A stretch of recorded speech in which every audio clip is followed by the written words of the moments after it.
Hello everyone, good evening to student. इस video में हम लोग पढ़ने वाले हैं आवर अर्थ के बारे में, ठीक है ना। ये चैप्टर 18 है, क्लास 2 का वीडियो है, ईवीएस। तो चलिए वीडियो को अब स्टार्ट करते हैं। Dear all, we all know that we live on the earth. हम लोग कहाँ पे रहते हैं? अर्थ पे रहते हैं। सबको पता है ना, अर्थ पे रहते हैं। अब ये जो अर्थ हमारा है किस चीज़ से कवर्ड किया हुआ है? लैंड और वाटर से, ठीक है। लैंड और वाटर कहने का मतलब क्या? लैंड जिस पे हम लोग रहते हैं, ज़मीन पे रहते हैं हम लोग, पानी में थोड़ी ना रहते हैं। और वाटर, ठीक है, पानी, पानी से कवर किया। मोस्टली यहाँ पे क्या है? पानी है। अर्थ पे सबसे ज़्यादा क्या है? पानी है, ठीक है ना। फिर भी लोग क्यों कहते हैं कि पानी को बचाइए? क्यों ऐसा? क्योंकि अर्थ पे जो पीने वाला पानी, हमारा यूजेस वाला पानी है, वो बहुत कम है। बाकी सब अनफिट है हमारे लिए, मतलब उसको हम लोग पिएंगे नहीं, ठीक है ना। जो पीने वाला पानी है बहुत कम है, इसलिए बोला जाता है कि वाटर को कंजर्व कीजिए, बचाइए। कम खर्च में आप लोग पानी को यूज़ कीजिए। जहाँ पे लगे कि हम लोग वहाँ पे इतना पानी में कर सकते हैं तो उतना ही में आप लोग कीजिए, उसको ज़्यादा बर्बाद नहीं करना पानी को ना। अब हम लोग पढ़ेंगे लैंड फॉर्म्स के बारे में। जिस पे हम लोग रहते हैं ना, जहाँ पे रहते हैं उसका अलग अलग फॉर्म्स है, ठीक है। बहुत सारे फॉर्म्स होते हैं, एक जैसा लैंड नहीं होता है, ठीक है ना। ठीक है ना, बहुत सारे फॉर्म्स है लैंड्स के। तो पहले हमारा क्या है? प्लेन के बारे में पढ़ते हैं, ठीक है। प्लेन है, हिल्स है, माउंटेन्स है, फिर प्लेट्यूज आएगा, फिर डेजर्ट है। तो पहले हम लोग प्लेन के बारे में पढ़ते हैं। देखो, प्लेन ऐसा एरिया होता है जो कि लार्ज एरिया होता है लैंड का सबसे बड़ा एरिया होता है, और वो फ्लैट होता है। फ्लैट मतलब बिल्कुल अनइवन नहीं होता। अनइवन कहने का मतलब कि उखड़ खाबड़ इस तरह से आपको देखने को नहीं मिलेगा। ऐसा नहीं कि यहाँ प्लेन है फिर इतना ऊंचा है, फिर प्लेन है फिर इतना, ऐसा नहीं। प्लेन है तो बिल्कुल प्लेन है, जहाँ पे हम लोग अपना घर बना कर रहते हैं, ठीक है। हम लोग पहाड़ पे तो जाकर घर नहीं बनाते हैं, ठीक है ना। तो इसी को हम लोग प्लेन बोलते हैं। तो क्लियर हो गया। हिल्स क्या होता है? हिल्स प्लेन से थोड़ा सा उठा हुआ रहता है। कहने का मतलब कि ये प्लेन एरिया है हम लोग देख रहे हैं, जिस पे हम लोग घर बनाते हैं। और हिल्स कैसा होता है? थोड़ा सा इस तरह से आपको देखने को मिलेगा। पहाड़ टाइप नहीं रहता है ये, पहाड़ टाइप रहता है ऊंचा, लेकिन ये इस तरह से नहीं रहता है। ये इस तरह से थोड़ा सा राउंड शेप में आपको देखने को मिलेगा, ठीक है ना, जिसको हम लोग हिल्स बोलते हैं। Got it. यहाँ का एरिया कैसा होता है? ना तो ज़्यादा ठंडा होता है ना तो ज़्यादा गर्म होता है, ठीक है ना। मतलब नॉर्मल रहता है मौसम वहाँ का, ओके। और अब हम बात करते हैं माउंटेन के बारे में। माउंटेन क्या होता है कि ये हायर होता है हिल से। जैसे कि हिल्स के, देखो ये वाला जो आपको पिक्चर दिखाई दे रहा है, ये हमारा हिल्स का पिक्चर है, जैसा कि आपको दिखाई दे रहा होगा यहाँ पे, ठीक है ना। ये पहाड़ टाइप आपको नहीं ना लग रहा है कि मतलब इस पर हम लोग चढ़ भी सकते हैं ईजिली, कोई दिक्कत नहीं। स्लोप रहता है लेकिन उतना ज़्यादा स्लोप नहीं रहता है जो कि हम लोग गिर जाएंगे, ईजिली हम लोग उतर सकते हैं। और ये हमारा क्या है? ये माउंटेन्स है। माउंटेन्स बहुत ऊंचा होता है, इसका ऊंचाई जो नहीं बोलते हैं कि बहुत ऊंचा है, तो ये वाला यहाँ का जो पॉइंट को हम लोग बोलते हैं पीक। पीक मतलब चोटी होता है, हाईएस्ट पीक। कैसा? माउंट एवरेस्ट है, ठीक है। तो माउंट एवरेस्ट का ऊपर वाला चोटी। अब यहाँ का एरिया जो रहता है, यहाँ का एरिया कैसा रहेगा? बिल्कुल ठंड रहेगा। ऐसा क्यों? क्योंकि माउंटेन्स जो होता है मोस्टली कवर रहता है किस चीज़ से? स्नो से, बर्फ़ से चारों तरफ से ढका हुआ रहता है। और ये बर्फ़ से ढकने के कारण क्या होता है ना, कि यहाँ का एरिया ठंड रहेगा बिल्कुल। क्लियर है। यहाँ का जो स्टीप स्लोप, इसको बोला जा रहा है स्टीप स्लोप। यहाँ का स्लोप ज़्यादा होता है। अगर यहाँ से लोग, मतलब कि ऐसा नहीं कि ये इस टाइप से स्लोप रहेगा तो ईजिली हम लोग उतर सकते हैं। यहाँ उस तरह से स्लोप नहीं रहता है कि आप उतर जाओगे, ठीक है बाबू। तो ये बिल्कुल ऐसे रहता है, ओके। तो इसी को हम लोग माउंटेन्स बोलते हैं, ओके। नेक्स्ट अब चलते हैं हम लोग प्लेट्यू के बारे में। प्लेट्यू क्या होता है? देखो, प्लेट्यू ऐसा चीज़ होता है ना कि ये लैंड, ये तो हमारा प्लेन के बारे में पढ़े, इससे थोड़ा सा क्या रहता है कि माउंटेन्स जैसा नहीं होता है। कैसे? ये हम लोग हिल्स के बारे में पढ़े तो मिलता जुलता है इसी से। प्लेट्यू क्या होता है कि आपको इस शेप में रहेगा, ठीक है ना। हिल्स आपको इस शेप में था, लेकिन ये प्लेट्यू इस शेप में रहेगा। यहाँ पे इस तरह से सीढ़ी टाइप स्लोप रहता है, स्लोप रहेगा तो स्टीप स्लोप रहता है यहाँ पे भी। और 1 बाई 1, एक या एक से ज़्यादा स्लोप आपको देखने को मिलेगा साइड में, ठीक है ना। और ये टेबल टॉप के जैसा रहता है। ऊपर का जो एरिया रहता है कि जैसे कि यहाँ पे देखो, ये जो हमारा हिल्स था, हिल्स में यहाँ राउंड है, और ये माउंटेन में तो बिल्कुल यहाँ ये चोटी टाइप है, बिल्कुल यहाँ पॉइंटेड टाइप रहेगा। मतलब पॉइंट उतना भी नहीं रहेगा लेकिन आपको दिखेगा, तो उतना बड़ा है तो उतना में तो पॉइंट रहेगा ही वैसा। लेकिन ये जो प्लेट्यू है हमारा, पॉइंट तब नहीं रहता है। कैसे? आपके घर में टेबल है, ठीक है। टेबल का ऊपर कैसे रहता है कि ईजिली हम लोग चढ़ जाते हैं, तो यहाँ पे भी चढ़कर आप लोग आराम से, आप गिरोगे नहीं। आपके घर का जो छत्ता होता है, रूफ होता है, उसी जैसा ये शेप में रहता है ऊपर का इसका एरिया। तो प्लेट्यू हम लोग इसी को बोलते हैं, ठीक है ना। अब हम लोग डेजर्ट के बारे में पढ़ते हैं। डेजर्ट क्या होता है?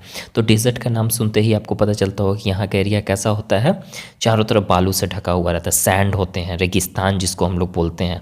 अब यहाँ का एरिया ड्राई होता है, बिल्कुल सूखा रहता है। और यहाँ पे क्या होता है ना कि प्लांट्स और एनिमल्स बहुत कम पाए जाते हैं। आप वहाँ जाओगे तो आपको प्लांट्स बहुत कम मिलेगा, ठीक है ना, और एनिमल्स भी बहुत कम देखने को मिलेगा। एनिमल्स में मोस्टली हम लोग क्या देखते हैं? कैमल्स देखते हैं, ठीक है। कैमल्स वहाँ लोग रखते हैं ज़्यादातर, ठीक है। और क्या होता है कि वहाँ पे जाओगे तो इस तरह का प्लांट्स मिलेगा आपको, जो कि कैक्टस होता है। ये एक तरह का अलग ढंग का प्लांट्स होता है, ठीक है ना, जो कि आपको हॉट डेजर्ट में ही पाए जाते हैं, गर्म डेजर्ट में ही पाए जाते हैं, जहाँ पे चारों तरफ एक गर्मी में ही होता है, ठीक है। नेक्स्ट अब हम लोग पेज में चलते हैं। आई होप कि यहाँ तक आपको क्लियर हो गया होगा। अब हम लोग वाटर बॉडीज़ के बारे में पढ़ेंगे। वाटर कहाँ कहाँ पे प्रेजेंट है अर्थ पे। अभी हम लोग लैंड के बारे में पढ़ लिए, अलग अलग फॉर्म हम लोग लैंड देखे कि इस तरह का लैंड था, उस तरह का लैंड था, ठीक है ना। तो सब लैंड में ही आ जाते हैं। लेकिन हम लोग अपना घर ज़्यादातर कहाँ बनाते हैं? प्लेन्स एरिया में बनाते हैं, ठीक है ना। पहाड़ी इलाका में भी बनता है, लेकिन बहुत कम आपको देखने को मिलेगा। जैसे हिल स्टेशन में लोग जाते हैं घूमने, तो वहाँ पे पहाड़ पे घर बना हुआ रहता है, इसलिए वहाँ पे उन लोग को अच्छा लगता है। देखो, वाटर अर्थ पे पाए जाते हैं, ये तो हमको पता है। दो फॉर्म में वाटर होते हैं, सॉल्टी होता है, एक फ्रेश होता है। फ्रेश वाटर क्या होता है कि जिसको हम लोग अपने डेली लाइफ में यूज़ करते हैं, ठीक है ना। हम लोग फ्रेश वाटर जैसे कि पीने के लिए, खाना बनाने के लिए, नहाने के लिए, और भी बहुत सारे चीज़ होते हैं जो कि हम लोग अपने डे टू डे लाइफ में यूज़ करते हैं। और फ्रेश वाटर कहाँ से आपको मिलेगा? Melted snow. कैसे? ये माउंटेन था, माउंटेन पे चारों तरफ बर्फ़ से ढका हुआ है। हिमालयाज़ भी होता है वहाँ पे। हिमालयाज़ में जाओगे ना तो वहाँ चारों तरफ बर्फ़ ही रहता है बिल्कुल। और वही बर्फ़ जब पिघलता है धूप से, तो पिघलने के बाद वो पानी जो बनता है, वो पानी हमारा क्या होता है? बिल्कुल फ्रेश होता है। उसको हम लोग अपने डे टू डे लाइफ में यूज़ कर सकते हैं, पीने में भी यूज़ कर सकते हैं। और जो बरसात होती है ना, वो भी हमारा फ्रेश वाटर होता है, ठीक है। उसको भी आप पियोगे तो आपको किसी तरह का नुकसान नहीं होता है, ठीक है ना। Most of the water present on the earth is salty. अब देखो, अब ये सॉल्टी क्या होता है भाई? सॉल्टी, सॉल्ट मतलब क्या होता है? नमक होता है। इसमें वाई लगा देंगे तो क्या हो जाएगा? नमकीन हो जाएगा, ठीक है ना। तो वहाँ पानी कैसा होता है जो कि अर्थ पे ज़्यादातर कहाँ पे प्रेजेंट है? ये सीज़ में और ओशंस में, ठीक है ना, समुद्र और महासागर में प्रेजेंट होता है सॉल्टी वाटर। तो समुद्र का पानी हम लोग नहीं पी सकते हैं, ठीक है। वहाँ का पानी कैसा होता है? नमकीन होता है। पियोगे तो आपको आपका पेट खराब कर देगा, ठीक है ना। वो आपके लिए सूटेबल नहीं है। एक दिन पियोगे, 2 दिन कंटिन्यू, अगर 3-4 दिन पी गए तो आप ने मतलब मर भी सकते हो, दैट इज़, ठीक है ना। तो ये हमारे लिए फिट नहीं है और उसको हम लोग किसी चीज़ में यूज़ नहीं कर सकते हैं। देखो, कुछ वाटर बॉडीज जो अर्थ पे प्रेजेंट रहते हैं उसके बारे में हम लोग पढ़ेंगे। लैक और पोंड में, तालाब वगैरह में, नहर वगैरह में आपको देखने को मिलेगा पानी, ठीक है। जैसा कि यहाँ पे दिखाई दे रहा है, ये लैक है हमारा। जो वाटर कलेक्ट होता है लार्ज एरिया में, लार्ज एरिया ऑफ लैंड, मतलब कि लैंड का जो लार्ज एरिया होता है, जो वहीं पे पानी कलेक्ट रहता है, इसको हम लोग लैक बोलते हैं। पोंड होता है, पोंड उसको तालाब को बोलते हैं। ये हमारा जो लैक है ना, बड़ा एरिया में प्रेजेंट रहता है। लेकिन अगर पोंड की बात करें तो ये छोटा एरिया में प्रेजेंट रहेगा। कैसे? आपके घर के अगल बगल जो खेत वगैरह होगा, जहाँ पे लोग इरिगेशन का वर्क करते हैं, किसान लोग रहते हैं, तो अगल बगल देखोगे बहुत छोटा मोटा पानी वाला रहता है, जहाँ पे पानी भरा हुआ रहता है, तो उसको हम लोग तालाब बोल सकते हैं ना। और लैक क्या होता है? बड़ा सा होता है वो पोंड से, जहाँ पे वाटर को जमा किया जाता है। बारिश होती है तो जमा हो जाता है, धूप के दिनों में सूख जाता है, दैट इज़। अब रिवर्स क्या है? रिवर तो पता है कि इसमें भी फ्रेश वाटर कंटेंट, ये भी हमारा फ्रेश वाटर का ही एग्जाम्पल है, ठीक है ना, लैक और पोंड। और रिवर भी हमारा फ्रेश वाटर देता है। Some of the river start from the snow covered the mountains. देखो, कुछ रिवर्स जो होते हैं, नदी जो होते हैं, वो कहाँ से स्टार्ट होता है? जो स्नो से, जहाँ पे माउंटेन्स होता है, पहाड़ होता है, हम लोग जिसको अभी पढ़ा है आपको माउंटेन्स के बारे में, वो कवर रहता है किस चीज़ से? स्नो से। वही स्नो पिघलता है तो वहीं से बर्फ़ जो पिघलता है, तो बर्फ़ पिघलने के बाद पानी में कन्वर्ट होता है और वहीं से स्टार्ट हो जाता है कुछ नदी, ठीक है ना। जैसे कि गंगा रिवर है हमारा, गंगा रिवर कभी सूखता नहीं है। ऐसा क्यों? क्योंकि ये कहाँ से स्टार्ट होता है? स्नो से ही स्टार्ट होता है। तो बर्फ़, वहाँ तो बर्फ़ है ही है, तो कैसे सूखेगा? वहाँ से आ रहा है पानी कंटिन्यूअसली, ठीक है ना, इसलिए वहाँ पे पानी ज़्यादा होता है। तो ये मेल्टिंग स्नो जो पिघल रहा है बर्फ़, उससे पानी आता है इसका माउंटेन्स का, ठीक है ना। Reverse flow across the surface of the earth. अब रिवर कहाँ पे फ्लो करता है? हमारा अर्थ के सरफेस पे, ठीक है। अब हम लोग पढ़ते हैं सीज़ के बारे में, ठीक है ना। सीज़ क्या होता है? सीज़ तो हम लोग पढ़े समुद्र के बारे में। ये लार्ज वाटर बॉडी होता है, यहाँ पे बहुत बड़ा, नदी वगैरह भी इससे ये छोटा ही है इसके सामने, ये बहुत बड़ा होता है।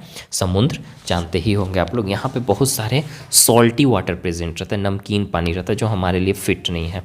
अब ओशंस के बारे में, ये सीज़ से भी बड़ा होता है जिसको हम लोग महासागर बोलते हैं हिंदी में, ठीक है, ठीक है ना। यहाँ भी ये भी अर्थ पे ही प्रेजेंट होता है और ये सी से बड़ा होता है, यहाँ पे भी सॉल्टी वाटर आपको देखने को मिलेगा। अब हम लोग बात करते हैं कि अर्थ हमको क्या देता है, पानी और खाना देता है, दोनों देता है। तो इसलिए हम लोग को अर्थ को कैसा रखना चाहिए, ग्रीन रखना चाहिए, हरा भरा रखना चाहिए, क्लीन रखना चाहिए, फ्रेश रखना चाहिए इसको।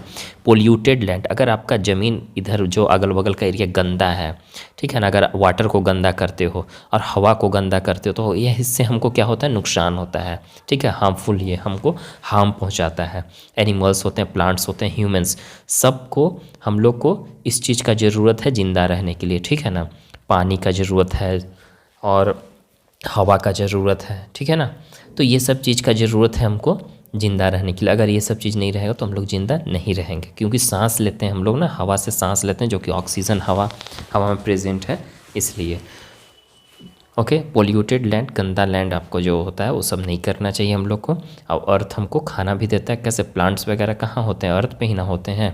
या जो गांव वगैरह में जाओगे तो वहाँ पे खेती करते हैं लोग, तो अर्थ पे ही करते हैं। तो अगर उसको हम लोग गंदा कर देंगे तो हमको खाना कैसे देगा वो। Okay dear, so I hope कि वीडियो समझ में आया होगा। अब एक चैप्टर और बचा हुआ है क्लास 2 का, वो भी मैं कंप्लीट कर दूंगा। Okay dear, bye, take care.